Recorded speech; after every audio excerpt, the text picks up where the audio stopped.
खटशिला एकादशी व्रत कथा। एक समय दालभ्य ऋषि ने पुलस्त्य ऋषि से पूछा कि हे महाराज, पृथ्वीलोक में मनुष्य ब्रह्म हत्यादि महान पाप करते हैं, पराये धन की चोरी भी करते हैं तथा दूसरे की उन्नति देखकर ईर्ष्या भी करते हैं, साथ ही अनेक प्रकार के व्यसनों में भी फंसे रहते हैं, फिर भी उनको नर्क प्राप्त नहीं होता। इसका कारण क्या है? वे न जाने कौन सा दान पुण्य करते हैं जिससे उनके पाप नष्ट हो जाते हैं। यह सब कृपा पूर्वक आप कहिए। पुलत्स्य मुनि कहने लगे, हे महाभाग, आपने मुझसे अत्यंत गंभीर प्रश्न पूछा है। इससे संसार के जीवों का अत्यंत भला होगा। इस भेद को ब्रह्मा, विष्णु, रुद्र तथा इंद्र आदि भी नहीं जानते, परंतु मैं आपको यह गुप्त तत्व अवश्य बताऊंगा।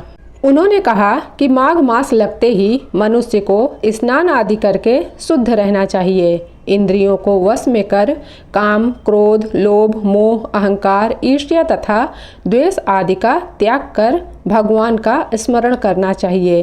पुष्य नक्षत्र में गोबर, कपास, तिल मिलाकर उनके कंडे बनाना चाहिए और उन कंडों से 108 बार हवन करना चाहिए।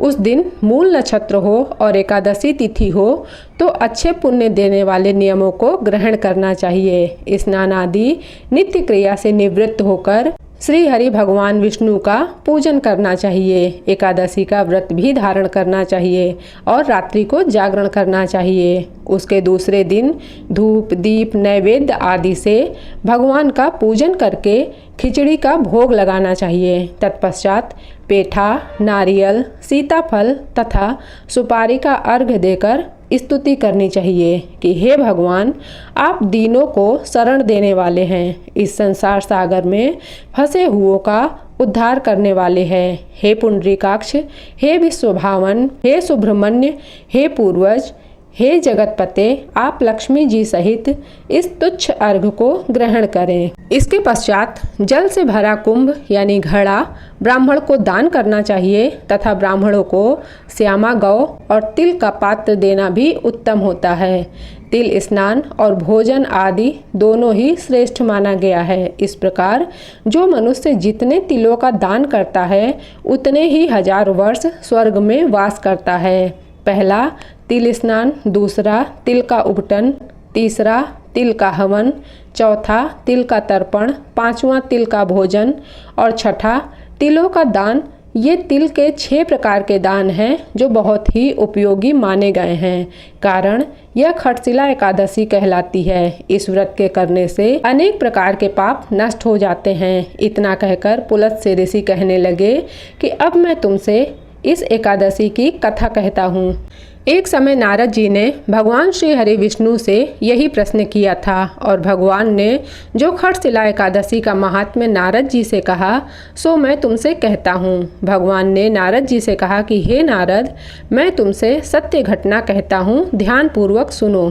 प्राचीन काल में मृत्युलोक में एक ब्राह्मणी रहती थी। वह सदैव व्रत किया करती थी।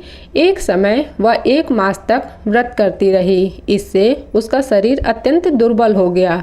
यद्यपि वह अत्यंत बुद्धिमान थी, तथापि उसने कभी देवताओं या ब्राह्मणों के निमित्त अन्न या धन का दान नहीं किया था। इससे मैंने सोचा कि ब्राह्मणी ने व्रत आदि से अपना शरीर शुद्ध कर लिया है, अब इसे विष्णु लोक तो मिल ही जाएगा, परंतु इसने कभी अन्न का दान नहीं किया, इससे इसकी तृप्ति होना कठिन है। भगवान ने आगे कहा, ऐसा सोचकर मैं भिखारी के वेश में मृत्युलोक में उस ब्राह्मणी के पास गया और उससे भिक्षा मांगी। वह ब्राह्मणी बोली, महाराज, किस लिए आए हो? मैंने कहा, मुझे भिक्षा चाहिए। इस पर उसने एक मिट्टी का ढेला मेरे भिक्षा पात्र में डाल दिया। मैं उसे लेकर स्वर्ग में लौट आया। कुछ समय बाद ब्राह्मणी भी शरीर त्याग कर स्वर्ग में आ गई। उस ब्राह्मणी को मिट्टी का दान करने से स्वर्ग में सुंदर महल तो मिला, परंतु उसने अपने घर को अन्न आदि सभी सामग्रियों से शून्य पाया। घबराकर वह मेरे पास आई और कहने लगी कि भगवान, मैंने अनेक व्रत आदि से आपकी पूजा की, परंतु फिर भी मेरा घर अन्न आदि सब वस्तुओं से शून्य है। इसका क्या कारण है? इस पर मैंने कहा, पहले तुम अपने घर जाओ, वहाँ देव स्त्रियाँ आएंगी तुम्हें देखने के लिए। तुम पहले उनसे खटशिला एकादशी का पुण्य और विधि सुन लो, तब द्वार खोलना। मेरे ऐसे वचन सुनकर वह अपने घर लौट आई। जब देव स्त्रियां आईं और द्वार खोलने को कहा तो ब्राह्मणी बोली, आप मुझे देखने आई हैं तो खटशिला एकादशी का महात्म्य पहले मुझसे कहिए। उसमें से एक देव स्त्री कहने लगी कि मैं कहती हूँ। जब ब्राह्मणी ने खटशिला एकादशी का महात्म्य सुना तभी द्वार खोला। देवांगनाओं ने उसको देखा कि न तो वो गांधर्वी है न तो आसुरी है, वरन पहले जैसी मानुषी है। उस ब्राह्मणी ने उनके कथनानुसार खटशिला एकादशी का व्रत किया। इसके प्रभाव से वह सुंदर और रूपवती हो गई तथा उसका घर अन्न आदि समस्त सामग्रियों से युक्त हो गया। अतः मनुष्यों को मूर्खता त्याग कर खटशिला एकादशी का व्रत और लोभ न करके तिल आदि का दान करना चाहिए। इससे दुर्भाग्य, दरिद्रता तथा अनेक प्रकार के कष्ट दूर होकर व्यक्ति को मोक्ष की प्राप्ति होती है। तो दोस्तों, वीडियो अगर पसंद आए तो लाइक एंड शेयर ज़रूर करिएगा और चैनल पर नए हैं तो सब्सक्राइब कर लीजिएगा। Thanks for watching.